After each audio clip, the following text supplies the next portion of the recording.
hordoftoonni Raahel Tuubii TV arganne Tuubii ashama harka fuune isiniin jennee jirra. Meeqa kunoo yaadota adda addaa yaa tokkoon gabaa ergan gabus waa'ee aartii Oromoo irratti. Aartiin Oromoo hin dalagameen hojjetamne gana. Kan dalagames guddachaa jiru. Oromoon bakka jiruun humna qabuun yaada qabuun yoo wal gargaaree wal guddisee irra wayyi. Osoo afaan biraatiin ka dalagamu ta'e yeroo muraasa keessatti guddatu. Garuu afaan Oromootiin immoo waliin guddifne. Maaliif saba biraa jala fiinan? Maaliif waliin gargaare? Maa waliin guddifnani? Kan meetiin barbaade yaadisoo dagalatee saba biraatii fi saba keenya olaallu fardaaf lafoodha jechaa jirra. Kan lafoodha. Sababni isaa maaliif akkana ta'a? Oromoon kutaalee baay'ee qabna. Kutaalee qabnu san keessatti fi naannawa qabnu keessatti walii galuus hin dandeenye. Maaliif walii galuu dadhabne? Maaliif sababni isaa walii galuu wal jaalachuu maaliif dadhabne? Nu dirqama Oromummaa keenyaa bahuudhaaf Oromoo wal jaalachuu qabna. Obsas qabaachuu qabna. Kaayyoos qabaachuu qabna. Kanaaf mee sababuma Oromoo walii galuu didee biyyuma kana keessatti amma biyyuma irra jiru kana kanaasaa ani Oromoo biyyaati irraa oduun ta'in Oromoo biyya kana jirtu irraa naasaa jira. Inni tokkoffaan Oromoo tokkoffaa jechuun lakkoofsa tokkoffaa Raahel Tuubiidha. Raahel Tuubiirraa naasaa jira jedhamu ani ofirraa naasaa jira. Maaliif maaltu maaltu Oromoo tokkoof subscribe gochuu na dhowwa. Subscribe gochuufi namoota kumaaf subscribe gochuu nan danda'a. Namoota kuma tokkoof maalta namoota miliyoonaaf garuu nuyi Oromoo tokkoof subscribe gochuun nutti ulfata.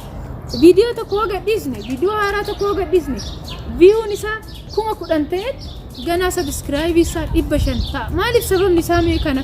warroonni amma diraamaa adda addaa aadaa ofii calaqqisiisuudhaaf hojjechaa jirtan kun jechuudha yaada gaariidha.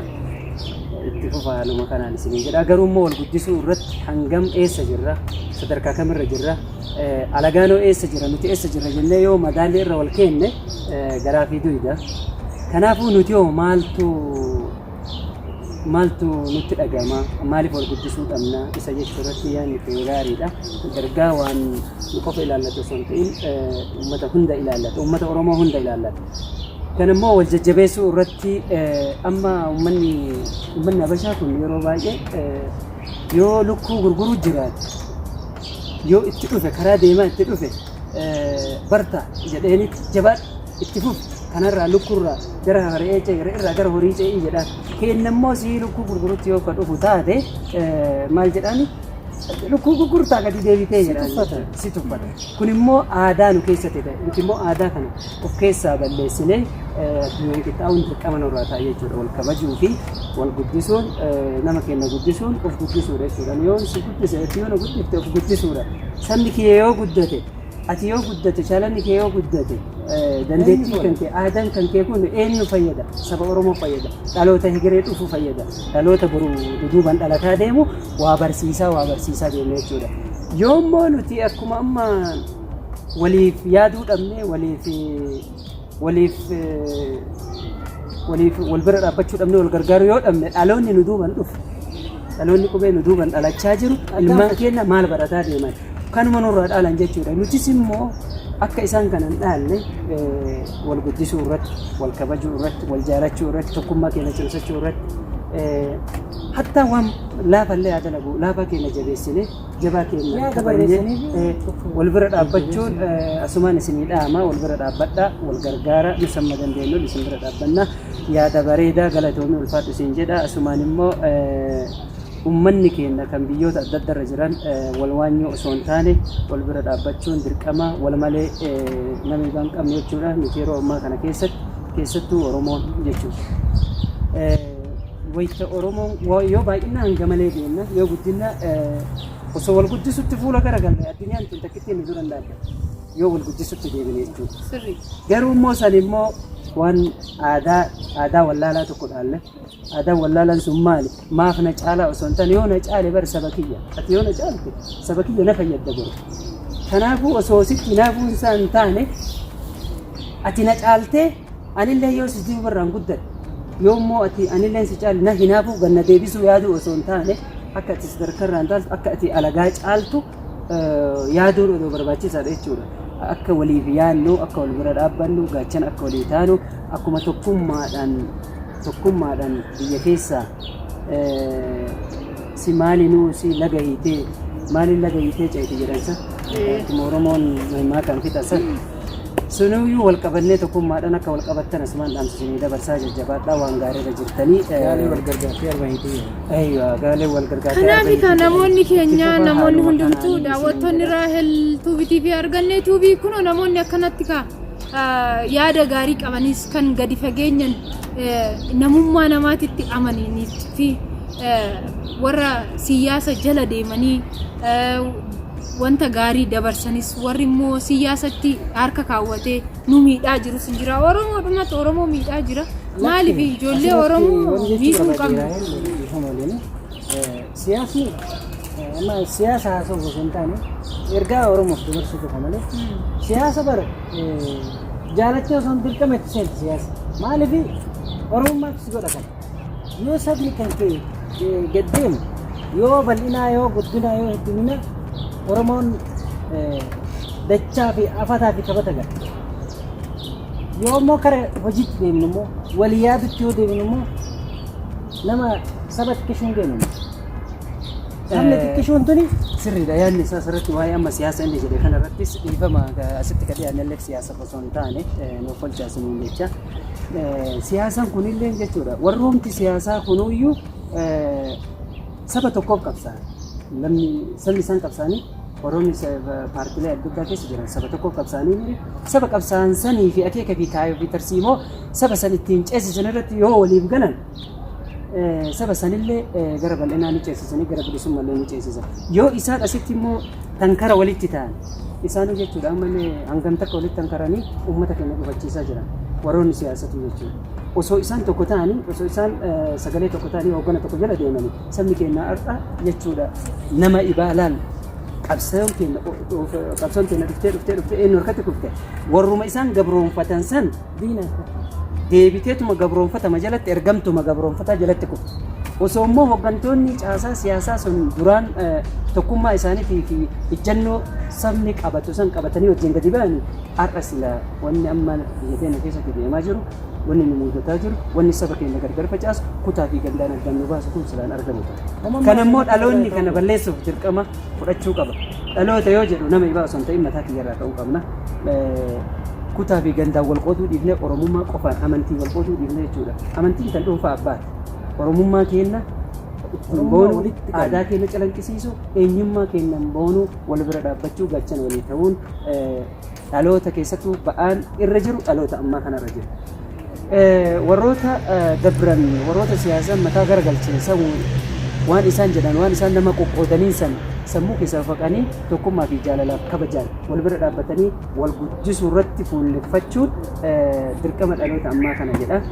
Wanni asiin dhaloota kanaaf dhaamuu an barbaadu tokkummaa keenyaa jabeeffannu wal bira haa dhaabbannu yaada yoo qabaatan yaada wal jijjiira yaada guddinaa gara fuula dura akkamitti uf jijjiirre saba keenya jijjiirra akkamitti lammii keenya jijjiirra akkamitti beekumsa arganne kana beekumsa keenya saba keenyaaf qoonnee ufilleef saba keenyallee qoonnee saba keenyallee jiraachifne ufillee jiraachifne isa jedhu irratti osoo fuulleffannee irra gaariidha. Xaafii tajjiijiin dhaqqabanii taartee ol qaban jette Oromoon tadabarte dhiisanitti ta'uuf duraaf dhuftu akka simannu akka yaada keenya hundaa sirreeffannee fuulduratti deemnu walaa jaalannu walaa kabajnu isin jedha. Atis immoo asitti nu affeeruu keetiif har'a galatoomi isin jedha.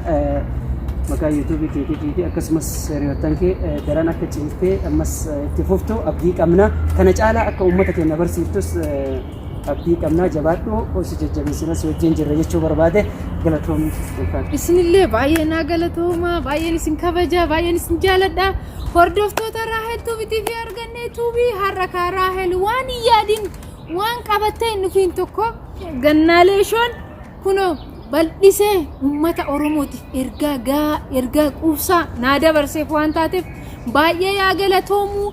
Asirratti kaanu siyaasa keessa seenuu namas qoqqooduu sabas qoqqooduu oduun ta'in Oromoo walaa jaalannu Oromoo walitti haa dhufnu Oromoon tokkummaan haa qabsoofnu Oromoo walaa jaalannu jechaa jirra kaanu malee sabni kun akkasii sabni kun akkas jechaa oduun ta'in Oromoo qofti wal jaaladhaa dura wal jaaladhaa jaalalli yoo jiraate kara tokkotti deema jaalalli hunda caalaa jedhe Oromoon kanaaf gaafa wal jaalanne waa hundatti deemnaa namni yoo wal jaalate maatiin tokko mana keessatti yoo wal dhagaye maatiin tokko abbaa yoo dhagaye haadha yoo dhagaye obboleessa yoo dhagaye alagaan irra jiru sun hin gaffatu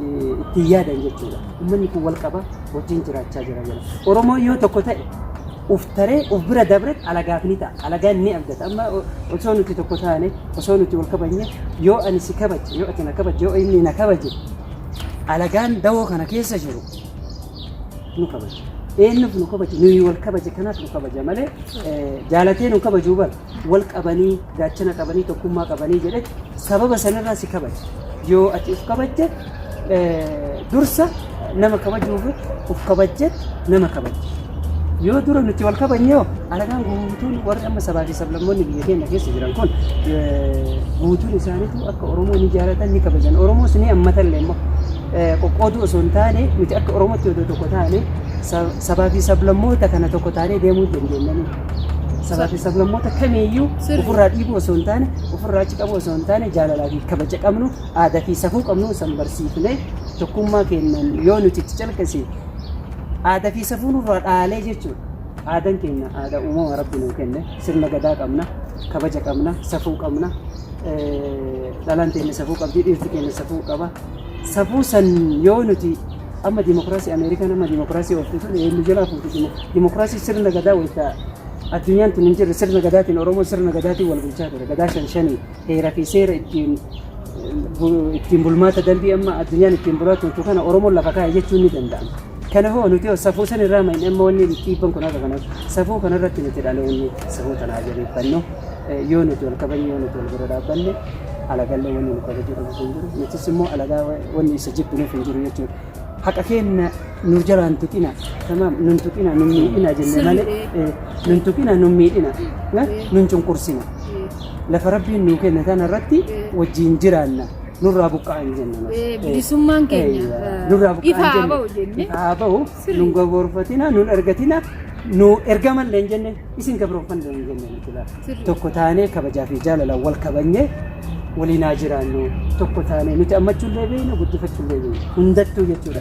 Kanaafuu akkasitti nuti dhaloonni amma lafaa dhufaa kun kana dhaaluu qabna sirna gadaa san dhaaluu qabna onnee teenya irratti mush afaanii qofa osoo hin taane onnee teenya irratti gadi dhaabuu qabna sirna gadaa kana sirni gadaa gaafa safuu hunda beekna waan badaa irraa si dhoorga waan hin taanetti safuun seentu kanaafuu nuti immoo safuu sirna gadaa kanarraa mayiidhetti raasaa keessa facaanee jira Oromummaa walii galuu dhabe yoo jenne sirna gadarraa facaane sirna gadaa kanarratti odoo deebine wanni hundinuu nuu sirroota alagaa jala fiin har'a odoo diraamaa wayii amma akkuma isin hojjetaa jirtan kan alagaa gadi dhiifame keenya kana dhiifne ka alagaa kana jala fiiguu guddan kuni maaliif ta'uu qaba keenya kana maal laalle badaa fedhe haa ta'u ergaa of keessaa qaba ergaa inni dabarsuu kana yoo dandeenye hojiitti hiikuudha yookaan immoo laalle wal guddisuun barbaachisaadha yookaan immoo alagama jala cabuu osoo hin taane nama of ta'etu namaafis ta'a.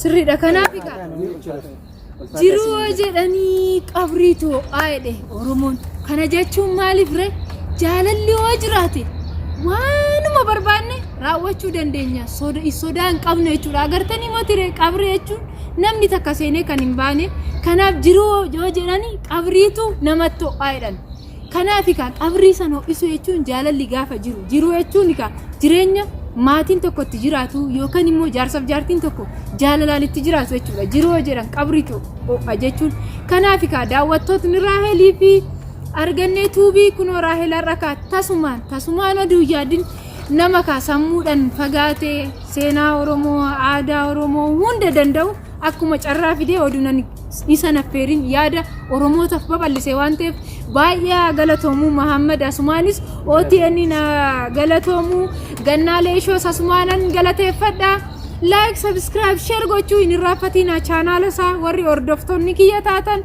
kanaaf linkis isiniifan kaa sharein isinii godha OTN duraanuu na jala jira amma immoo gannaalee ishoo kunoo ararraa kaasee linkillee maalirree yeroo viidiyoo gadhiise lafan isiniif godha kanaaf kan like share subscribe gochuu akka hin raffanne yoo kanarratti yaada qabaattan yoo dogoggora qabaanne dhiifama isiniin jenna dogoggora keenya koomenti barreessatii barreeffamaan nu agarsiisa lakki yaadni keenyan gaariidha jettan itti fufaadhaati harka caaluun nu barreessaa harki caalu gaariidha jedhe itti fufna gaafii kanas gorsa kanas lakki dogoggortanis jettan koomentii keessaniin nu barreessadha waan dogoggorree waan tolchineef waan hundaafuu dhiifama isiniin jenneerra waan hundumaa nu offalchaa horaa bulaa fayyaa ta'a jennee jirra kunoo Raahel kana isiniif dhiyeessite isinillee galatooma fayyaa ta'a viidiyoo biraatiin